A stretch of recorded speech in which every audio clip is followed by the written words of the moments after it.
Vamos a orar y vamos a pedir al Señor que bendiga su palabra en esta mañana. Yo soy dominicano y los dominicanos no pronunciamos ni la Z ni la C. Y así que yo no voy a tratar de hacerlo porque ya un hermano en Madrid estaba haciendo el esfuerzo y un hermano en Madrid muy francamente me dijo: no pronuncies las Zetas, que no se te da. Así que, hermanos, sufran el agravio. Yo voy a predicar, ¿verdad?, como lo que soy, un dominicano. Pero vamos a orar y vamos a pedir al Señor que bendiga su palabra en esta mañana. Oremos. Padre, queremos darte muchas gracias por todo lo que tú nos has dado hasta aquí, por lo que vivimos ayer en el Congreso de Jóvenes. Pero cuando recibimos tu palabra, Señor, nosotros tenemos hambre de recibir más. Y queremos suplicarte ahora, Padre bueno, que tú nos hables como cantábamos hace un momento. Y por favor, Señor, que solo Cristo sea exaltado en esta predicación, porque te lo pedimos en su nombre y para su gloria. Amén. Si yo les preguntara en esta mañana, ¿cuál es la peor amenaza del Evangelio? Probablemente algunos pensarían en las persecuciones, y ciertamente en muchas partes del mundo la iglesia está siendo perseguida, fuertemente perseguida. Otros pueden pensar en el aumento de la inmoralidad o en el avance del secularismo en nuestra sociedad occidental.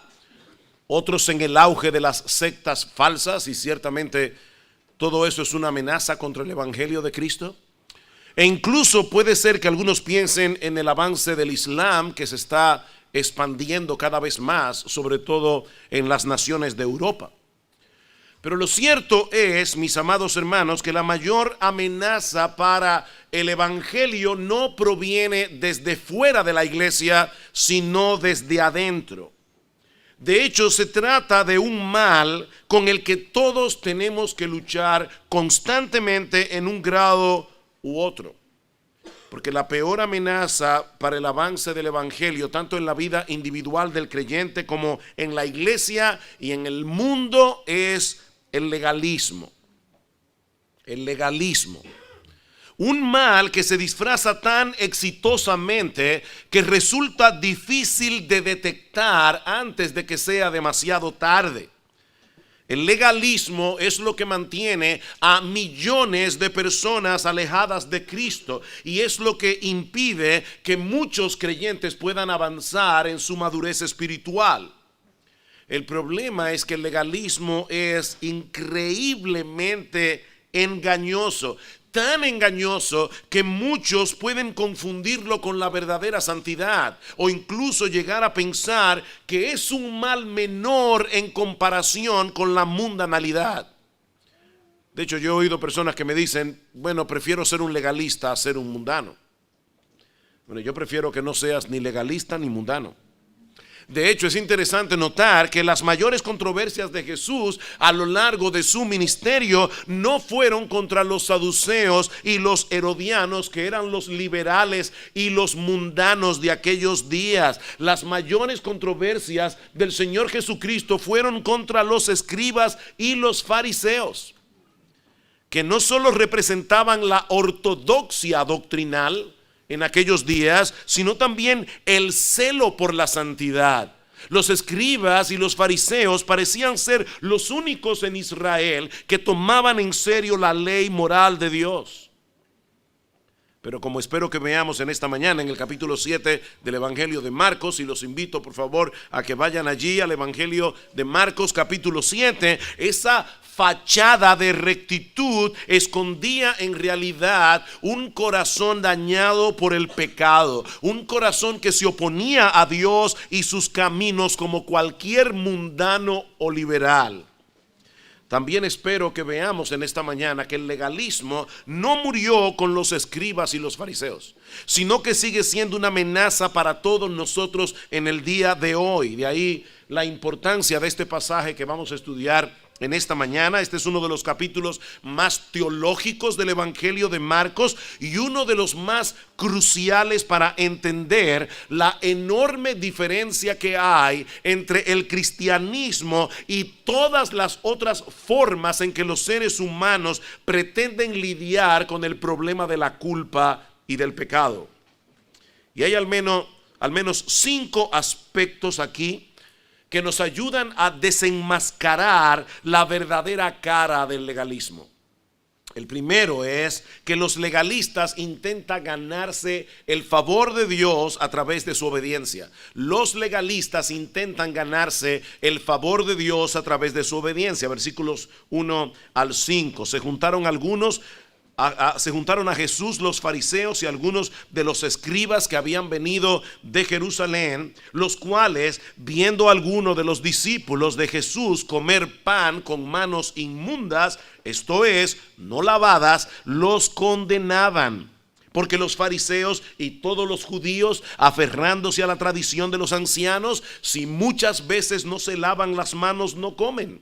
Y volviendo de la plaza, si no se lavan, no comen. Y otras muchas cosas hay que tomaron para guardar, como los lavamientos de los vasos de beber y de los jarros y de los utensilios de metal y de los lechos. Le preguntaron pues los fariseos y los escribas: ¿por qué tus discípulos no andan conforme a la tradición de los ancianos, sino que comen pan con manos inmundas?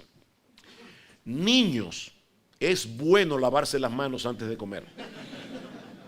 Sobre todo si lo que vas a comer es algo que se toma con las manos, como es en el caso del pan. Pero la preocupación de los fariseos en los días del Señor no era higiénica. Era una preocupación religiosa. Marcos nos dice en el versículo 3 que todos los judíos se lavaban las manos meticulosamente antes de comer, observando así la tradición de los ancianos. Ese detalle es importante. Y luego en el versículo 5 dice que los fariseos acusaron a Jesús de que sus discípulos no andaban conforme a la tradición de los ancianos. ¿De cuáles tradiciones es que el Señor está hablando aquí? De todos los ritos y ceremonias que los rabinos le habían añadido a la ley de Moisés para asegurarse de que ellos la estaban observando al pie de la letra. En el Antiguo Testamento, Dios había ordenado ciertos rituales de purificación como una ayuda visual para que los judíos percibieran la necesidad que ellos tenían de ser limpiados de sus pecados antes de poder entrar en la presencia de Dios. De manera, mis hermanos, que todos estos ritos de purificación no eran un fin en sí mismos. Como si el hecho de darse un baño pudiera de alguna forma eliminar de nuestros corazones el problema del pecado. Más bien tenían la intención de preparar al pueblo para la llegada del Mesías, para la llegada de un Salvador que iba a hacer por ellos lo que ningún jabón del mundo puede hacer, ni ningún detergente tampoco. El problema del hombre es espiritual y requiere de un remedio espiritual. Es por eso que en Deuteronomio capítulo 10, versículo 6, Moisés le dice al pueblo que ellos debían circuncidar sus corazones. La circuncisión que se llevaba a cabo en el cuerpo físicamente apuntaba hacia una solución más radical al problema del pecado y de la culpa. En Jeremías capítulo 2, versículo 22 lo dice de una manera muy impactante: aunque te laves con lejía y amontones jabón sobre ti, la mancha de tu pecado permanecerá delante de mí, dijo Jehová el Señor. Así que el lavado del cuerpo no puede quitar la mancha que tenemos en el alma. Pero los líderes religiosos de Israel perdieron de vista el verdadero significado de esos rituales y llegaron a pensar que el mero hecho de practicarlos los ayudaría a ganarse el favor de Dios. Y ese es precisamente el corazón, el meollo, la esencia del legalismo. Básicamente consiste en tratar de ganarse el favor de Dios a través de lo que somos y a través de lo que hacemos. Eso es legalismo. Mientras el evangelio nos mueve a obedecer por el hecho de haber sido aceptados por Dios de pura gracia sobre la base de la obra redentora de Cristo, el legalismo nos dice que debemos obedecer para ser aceptados. Y por supuesto, cuando uno piensa que podemos ganarnos el favor de Dios a través de la obediencia a ciertas reglas, una de las cosas que van a suceder con toda probabilidad es que le vamos a añadir nuevas reglas a la ley de Dios. Porque queremos estar seguros de que estamos haciendo las cosas exactamente como debemos hacerlas, de que estamos ponchando los botones correctos. Y eso era lo que hacían los escribas y los fariseos. Ellos reinterpretaban y volvían a interpretar los mandamientos de Dios, colocando sus propias aplicaciones de la ley al mismo nivel de la ley, y de ese modo desarrollaron una superestructura de regulaciones sumamente opresiva. Si tú te quieres ganar el favor de Dios a través de tu obediencia, nunca vas a estar seguro de si has hecho lo suficiente, y ese es el problema. Ahora, hermanos, eso no solamente estaba ocurriendo con los escribas y los fariseos en los días del Señor. Lamentablemente eso ocurre en muchas iglesias evangélicas en el día de hoy. En muchas iglesias evangélicas. Por ejemplo, yo creo que la Biblia enseña que en el día del Señor, un día como hoy, debemos darle descanso a nuestro cuerpo y tener comunión con el Señor, como no podemos hacerlo en el resto de la semana porque tenemos demasiadas ocupaciones. Ahora, lo que eso significa en la práctica puede variar de un creyente a otro. Por ejemplo, en nuestra iglesia todavía celebramos cultos mañana y tarde, dos cultos diferentes, y los hermanos vienen a la iglesia en la mañana y en la tarde. Ahora, imagínense a un grupo de creyentes de nuestra propia iglesia, de nuestra iglesia, tratando de ver cómo guardar correctamente el día del Señor. Tal vez alguno decida tomar una buena siesta después de comida para poder estar más despierto para el culto de la tarde. Pero es posible que haya otro miembro de nuestra iglesia que prefiera salir a caminar por la tarde para oxigenar el cerebro y luego ir más despierto al culto de la tarde. Y todavía es posible que haya otro miembro de nuestra iglesia que prefiera ni tomar la siesta ni salir a caminar, sino quedarse despierto hasta el culto de la tarde leyendo su Biblia y leyendo buenos libros devocionales. Así que aquí tenemos tres creyentes de la misma iglesia practicando el día del Señor de tres maneras diferentes. Ahora, ¿qué pasaría si cada uno de ellos, sobre todo el tercero, trata de imponer su práctica a los demás como si esa fuera la práctica correcta? De manera que ellos van a estar juzgando a todo el que duerme siesta o a todo el que sale a caminar por la tarde antes del culto. Y eso fue precisamente lo que hicieron los líderes religiosos de Israel. Y terminaron destruyendo el propósito por el cual Dios instituyó este día. Porque en vez de ser un tiempo deleitoso en la presencia del Señor, lo convirtieron en una carga muy difícil de sobrellevar. Vuelvo y repito, mis hermanos, tratar de ganarse el favor de Dios a través de la obediencia es opresivo y asfixiante. Porque uno nunca sabe cuándo es suficiente para llenar la medida que se requiere. Cantábamos hace un momento la historia de Lutero. Ese era el problema de Lutero. Hay que confesar los pecados. Lutero se pasaba 2 horas, 3 horas, 4 horas en el confesionario para estar completamente seguro de que él había confesado todos sus pecados. Luego se iba para su habitación y media hora después volvía porque recordaba un pecado que todavía no había confesado.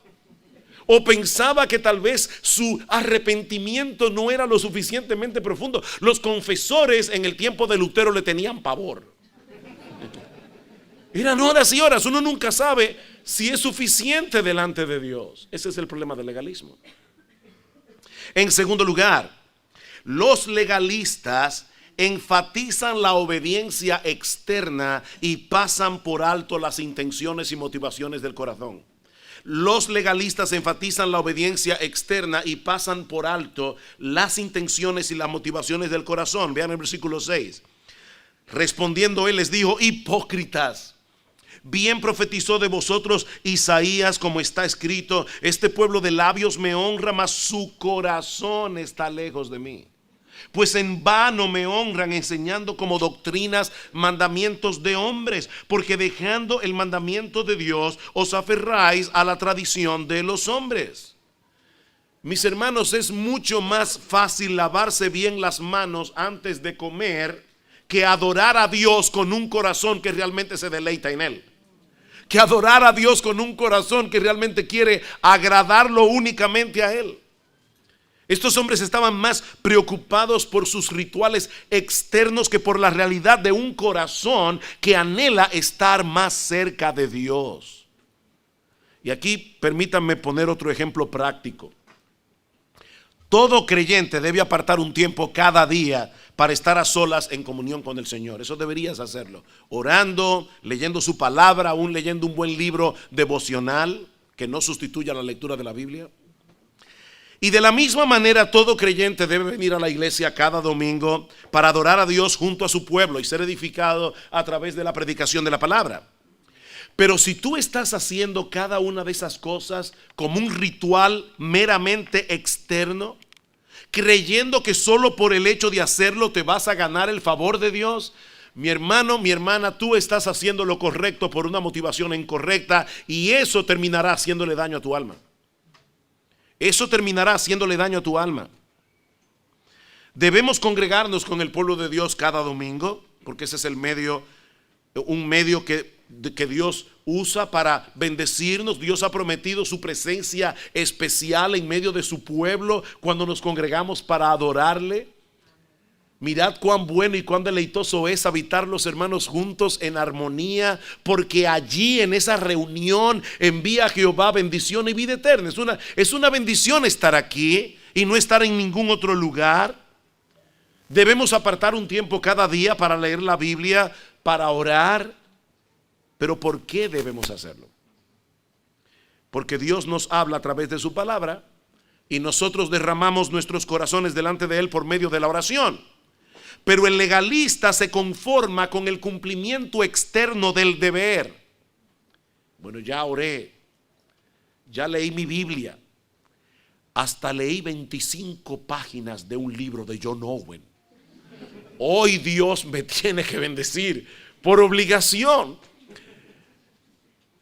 Eso es precisamente lo que hacían los legalistas. Hermanos, si tú estás haciendo todo eso como un cumplimiento meramente externo para ganarte el favor de Dios, tu supuesta adoración no sirve de nada. Tu supuesta adoración no sirve de nada porque tu corazón está lejos de Dios. Lo que hace externamente el legalista no es congruente con lo que en realidad está sucediendo en su interior. Hay un divorcio entre su actuación y su corazón. Mis hermanos, el corazón es el centro de la adoración. No importa lo que hagas externamente, si tu corazón no está involucrado, tú no estás involucrado. La verdadera adoración fluye de un corazón que se deleita en Dios, de un corazón que se mantiene en pie de guerra contra todos los ídolos que pretenden suplantar a Dios en el trono de nuestros afectos. Esa es la verdadera adoración. Pero al legalista no le preocupan las motivaciones de su corazón, y por eso es capaz de esconder su desobediencia en un manto de devoción. En otras palabras, por seguir sus tradiciones humanas, los legalistas terminan anulando la palabra de Dios. Y esa es la tercera acusación contra ellos que encontramos en este pasaje. Los legalistas anulan la palabra de Dios por seguir tradiciones humanas. Vean una vez más el versículo 6. Respondiendo él les dijo: hipócritas, bien profetizó de vosotros Isaías, como está escrito: este pueblo de labios me honra, mas su corazón está lejos de mí. Pues en vano me honran, enseñando como doctrinas mandamientos de hombres. Porque dejando el mandamiento de Dios, os aferráis a la tradición de los hombres, los lavamientos de los jarros y de los vasos de beber, y hacéis otras muchas cosas semejantes.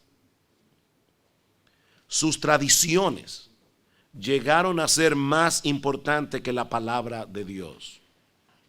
¿Y qué muestra eso? Que su supuesta adoración a Dios era una hipocresía. Era una hipocresía.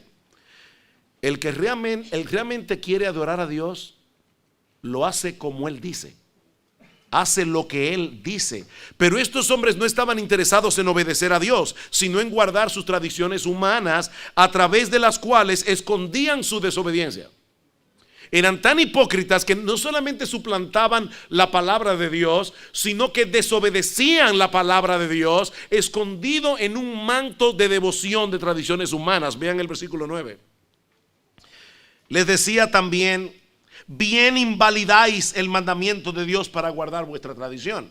Porque Moisés dijo: honra a tu padre y a tu madre, y el que maldiga al padre o a la madre muera irremisiblemente.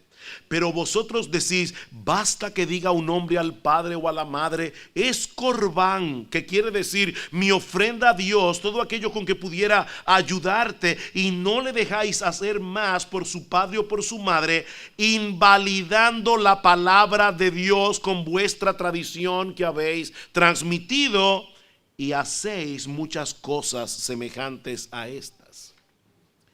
La ley de Dios establece claramente que los hijos deben honrar a sus padres. Y eso incluye el hecho de ayudarlos cuando ellos ya no puedan cuidarse por sí mismos. Este mandamiento de honrar a los padres era tan importante en el Antiguo Testamento que si un hijo maldecía a sus padres, o si un hijo dañaba intencionalmente de alguna forma a sus padres, la ley mosaica ordenaba que se le aplicara la pena capital. Así de serio era este mandamiento en los días del Antiguo Testamento. Pero los fariseos encontraron un subterfugio teológico genial para no tener que obedecer el quinto mandamiento y seguir siendo piadosos. Si un hijo le decía a su padre, que ya un padre mayor, que no tiene cómo cuidarse a sí mismo, y el hijo venía y le decía: qué pena, padre, todo aquello con lo que yo te pudiera ayudar es corbán. En otras palabras, yo he dedicado todos mis bienes a Dios, y por lo tanto yo no puedo tomar de eso que yo he dedicado ya para Dios para ayudarte a ti. Ahora, eso suena muy piadoso, pero aquí está el truco, porque hay un truco detrás de todo esto. La regla del corbán decía que si una persona dedicaba algo a Dios, él podía seguir usándola a lo largo de toda su vida. Pero al morir, todas esas cosas que ya habían sido dedicadas eran llevadas al templo. Mientras tanto, los hijos se libraban de la responsabilidad de tener que ayudar a sus padres bajo el alegato de que todo lo habían dedicado al Señor. Y Cristo dice, y este es solo un ejemplo de las muchas cosas que ustedes hacen. ¿Vieron el versículo 13 al final? Dice: y muchas cosas hacéis semejantes a estas. Mis hermanos, esa es la ironía del legalismo, que añadiendo reglas a la ley de Dios terminan restándole mandamientos a la ley, porque lleva al hombre a descuidar lo que realmente es importante para Dios por estar más preocupado por lo que es más importante para el hombre. Y noten la secuencia que Marcos nos presenta en este pasaje. Hay una secuencia interesante aquí. En el versículo 7, Cristo dice que ellos enseñan mandamientos de hombres en vez de enseñar las escrituras. En el versículo 8 dice que dejan el mandamiento de Dios para aferrarse a la tradición. En el versículo 9 dice que ellos violan el mandamiento de Dios. Y en el versículo 13 dice que invalidan o cancelan la palabra de Dios. Mis hermanos, el legalismo es algo serio, porque es imposible aferrarse a las escrituras mientras permanecemos aferrados a nuestras tradiciones humanas, sin importarnos si esas tradiciones son bíblicas o no lo son. Estas dos cosas se oponen entre sí. O obedecemos a Dios o obedecemos a los hombres.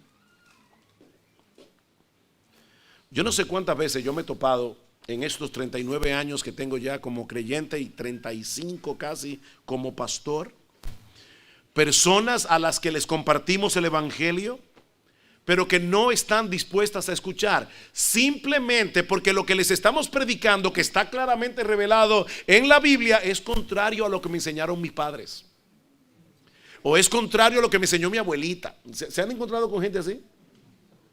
Están tan aferrados a la tradición que heredaron de sus padres, de sus abuelos, que no quieren escuchar la palabra de Dios. Sus corazones están cerrados en contra de la palabra de Dios.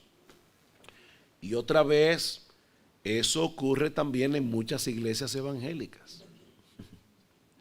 Porque hay muchas personas que tienen nociones distorsionadas del evangelio.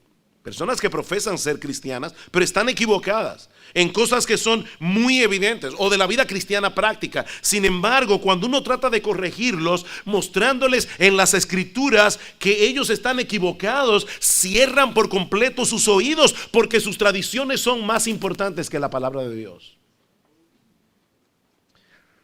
Queridos hermanos, nadie, absolutamente nadie, puede honrar a Dios si no honra su palabra. Nadie tiene en alta estima a Dios si no tiene en alta estima su palabra. Dice en Isaías capítulo 66 versículo 2 que Dios pone sus ojos sobre aquellos que son humildes de espíritu y que tiemblan ante su palabra. Es con ellos y solo con ellos que Dios tiene una relación de intimidad. Si tus tradiciones están por encima de la palabra de Dios, tú estás deshonrando a Dios. Estás deshonrando a Dios.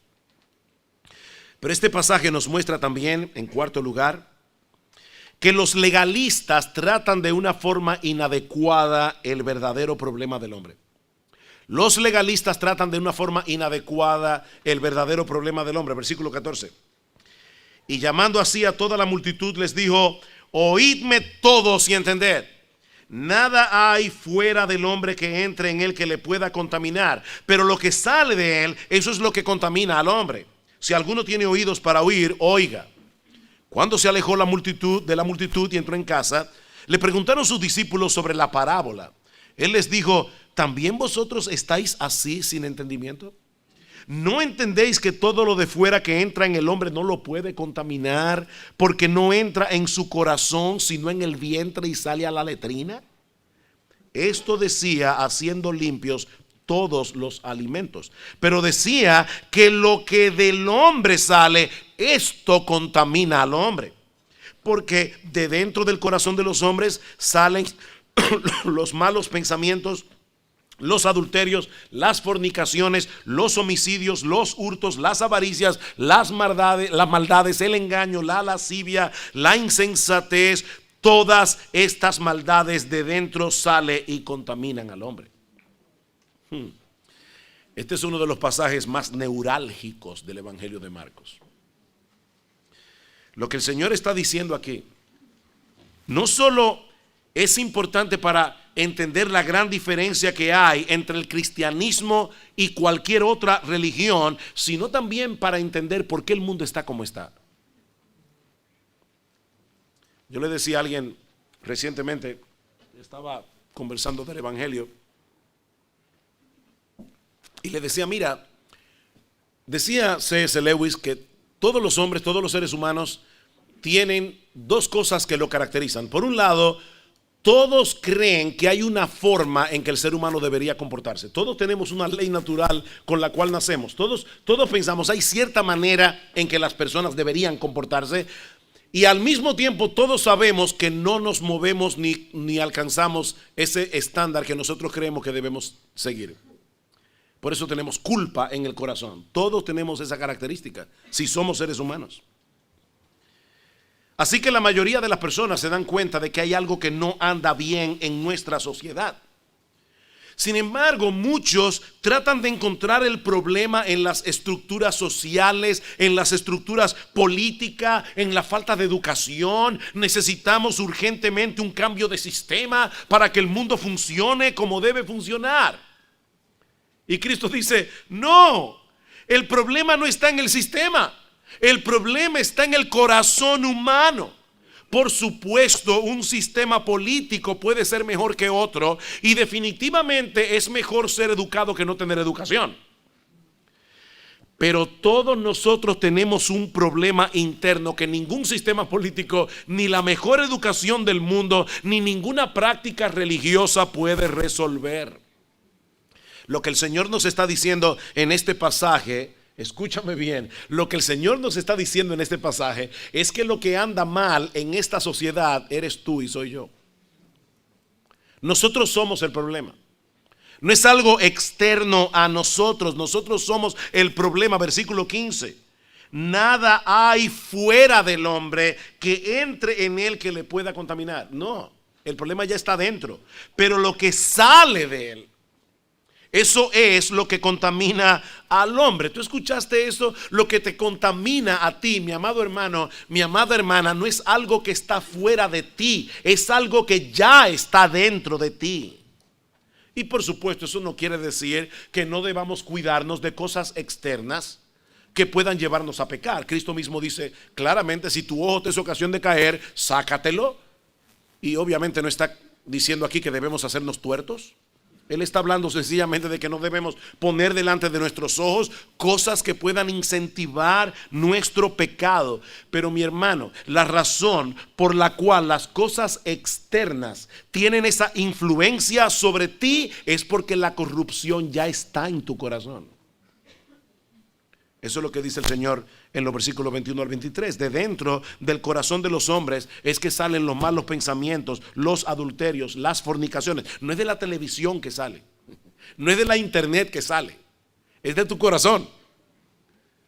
Los homicidios, los hurtos, la avaricia, las maldades, el engaño, la lascivia, la envidia, la maledicencia, la soberbia, la insensatez. Todas esas maldades de dentro salen y contaminan al hombre. Nosotros todos somos un pozo de contaminación. Así que mi hermano, el problema tuyo no es ese jefe que te hace la vida difícil. El problema tuyo, mi amada hermana, no es ese esposo que te hace anhelar todos los días quedarte viuda. Ese no es tu problema. Tu problema es que tú tienes un corazón homicida. Ese es tu problema. Tú tienes y tú sueñas el día así, te ves en el cementerio ya libre. Es que tienes un corazón homicida. No es la pornografía en internet lo que te hace ver lo que no debes ver. Es la lujuria de tu corazón. La pornografía te seduce porque ya tú tienes un corazón lleno de lascivia. El problema está en el corazón. La razón por la que te gusta chismear es porque tienes un corazón orgulloso y cruel. Eso ya está allí, que disfruta publicando las fallas de los demás para poder construir tu reputación sobre los escombros de la vida del otro. A ti te gusta eso. Es un problema del corazón. Nuestro corazón es egoísta, nuestro corazón es codicioso, envidioso, orgulloso, y ningún ritual, ninguna ceremonia, ninguna práctica del mundo puede resolver eso. Más engañoso que todo es el corazón, dice Jeremías 17:9, y sin remedio, dice la Biblia de las Américas, o como dice otra versión, extremadamente perverso. Ese es el corazón. Es por eso que el legalismo no funciona, hermanos. El legalismo no funciona, porque las reglas pueden modificar la conducta hasta cierto punto, pero no pueden purificar el corazón. Aunque te laves con lejía, aunque amontones jabón sobre ti, la mancha de tu pecado permanecerá, dice Jehová el Señor. Por eso se ha dicho muchas veces el corazón del problema es el problema del corazón. El corazón del problema es el problema del corazón. ¿Cuál es el remedio entonces? Bueno, eso nos lleva a la parte central y última de este mensaje. Lo peor que tiene el legalista, esto es lo peor de lo peor que tiene el legalista, es que no descansa por la fe en el único que realmente puede remediar el problema del corazón, nuestro bendito Señor y Salvador Jesucristo. Miren una vez más los versículos 18 y 19. Él les dijo a los discípulos: ¿también vosotros estáis así sin entendimiento? ¿No entendéis que todo lo de fuera que entra en el hombre no le puede contaminar, porque no entra en su corazón, sino en el vientre y sale a la letrina? Esto decía haciendo limpios todos los alimentos. Y ese comentario editorial que Marcos añade entre paréntesis es muy importante. En el Antiguo Testamento había una serie de leyes dietéticas que regulaban lo que un judío podía comer y lo que no podía comer. En ese sentido, habían alimentos que eran puros, que eran limpios, y otros alimentos que no lo eran. Pero ahora Marcos nos dice que Jesús declaró limpios todos los alimentos. ¿Por qué? Bueno, porque todas esas regulaciones dietéticas no eran más que una sombra que apuntaban hacia Jesús. Como bien señala Pablo en Colosenses capítulo 2 versículos 16 al 17. Todas esas leyes eran una sombra. El cuerpo era el de Jesús, que proyectaba esa sombra. Recuerden, hermanos, que todos esos rituales de purificación en el Antiguo Testamento tenían la intención de mostrarle al judío la necesidad de purificarse internamente para poder estar en la presencia de Dios. Así que la razón por la que Cristo declaró limpios todos los alimentos es porque todas esas leyes ya cumplieron su cometido. La única razón de estas leyes era preparar al pueblo de Dios para la llegada de aquel que iba a proveerles la verdadera purificación que ellos necesitaban en su corazón. Solo Jesús podía hacer eso. Así que cuando el legalista sigue esforzándose por alcanzar el favor de Dios a través de su obediencia a un conjunto de reglas, lo que está haciendo en realidad es rechazando el único medio provisto por Dios para acercarnos a Él, para que Él nos bendiga, nuestro Señor Jesucristo. Él es el único medio. Hay un pasaje del Antiguo Testamento y ese pasaje me fascina. Yo le pido al Señor que su Espíritu Santo venga y abra vuestros corazones para que arda como la de los discípulos que iban camino a Maús. Se encuentra en el capítulo 3 del profeta Zacarías. Y no tienen que buscarlo, es el penúltimo libro del Antiguo Testamento antes de Malaquías. Léelo por lo menos antes de llegar al cielo. No vaya a ser que te encuentres con Zacarías y te diga: no leíste mi libro, pero lo pueden leer esta tarde.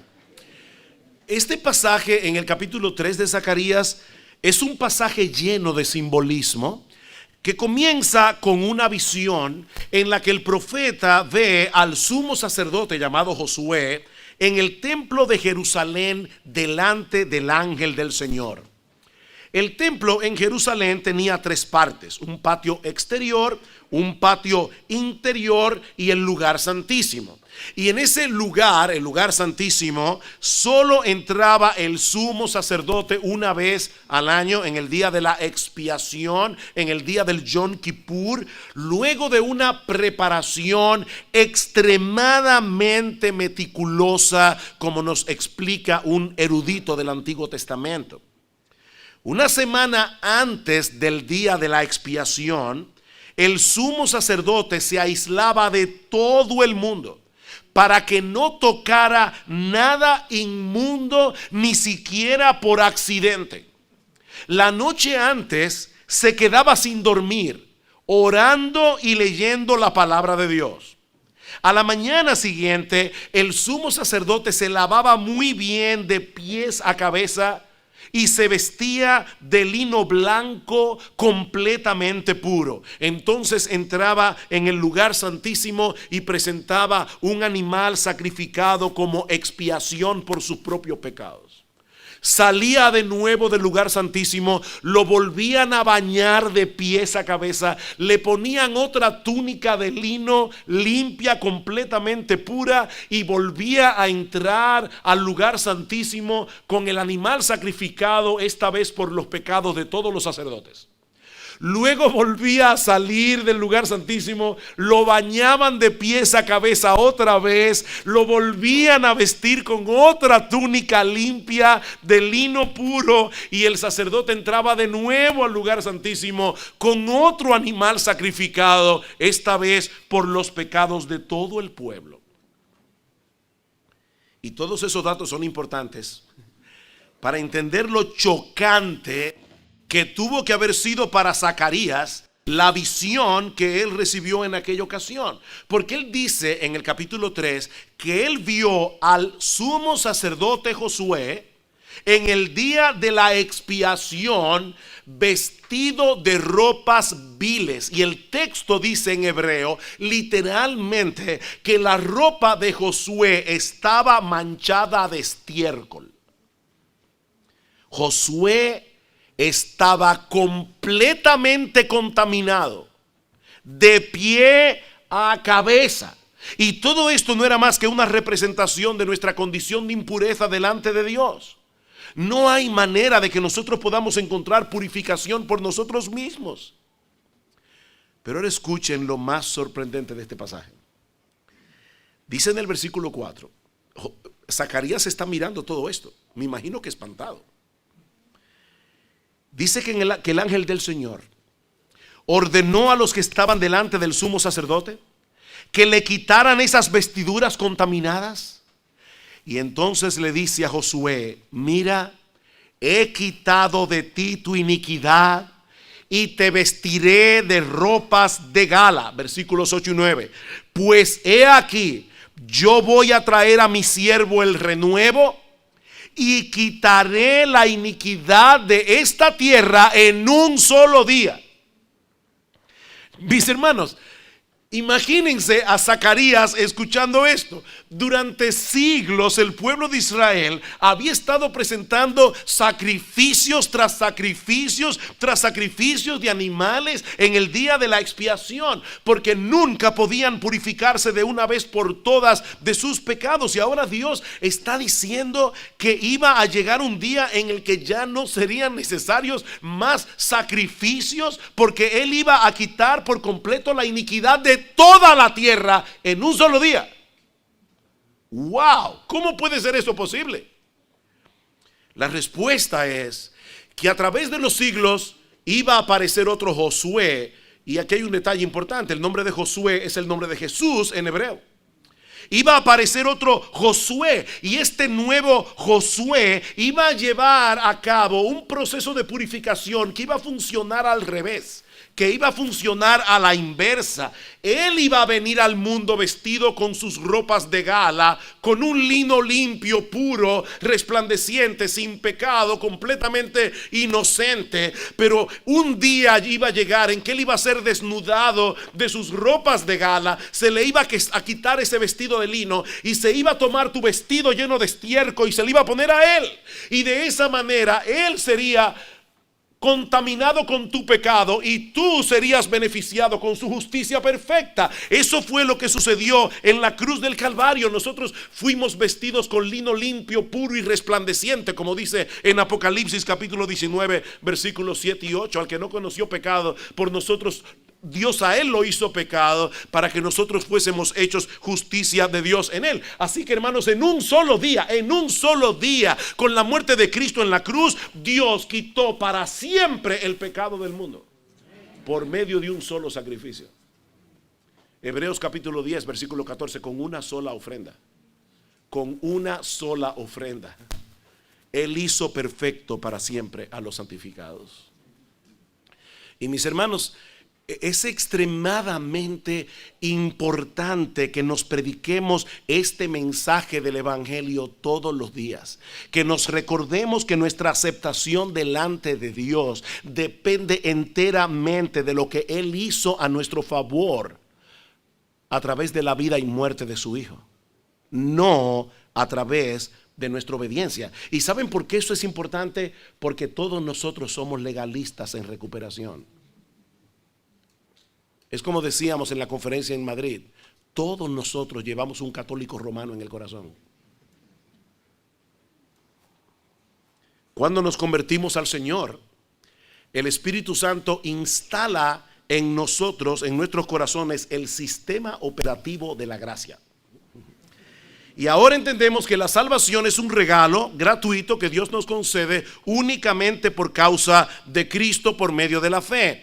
El problema, mis hermanos, es que el pecado todavía mora en nosotros como una especie de virus cibernético que trata de corromper el sistema operativo de la gracia para volver a reinstalar el sistema operativo de las obras. Y nosotros estamos continuamente luchando con ese problema. Y cuando eso ocurre, el monstruo del legalismo vuelve a levantar la cabeza otra vez, obstaculizando en nosotros el proceso de santificación, por el cual estamos siendo conformados cada vez más a la imagen de nuestro Señor Jesucristo. El legalismo nos vuelve inseguros y orgullosos al mismo tiempo.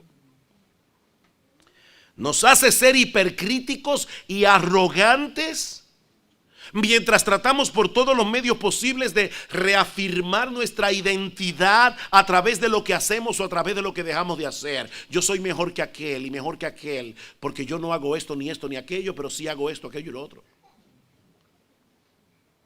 El legalismo nos aleja de Jesús, porque nos lleva a olvidar lo que Él hizo a nuestro favor en la cruz del Calvario, y al separarnos de Él ya nada podemos hacer.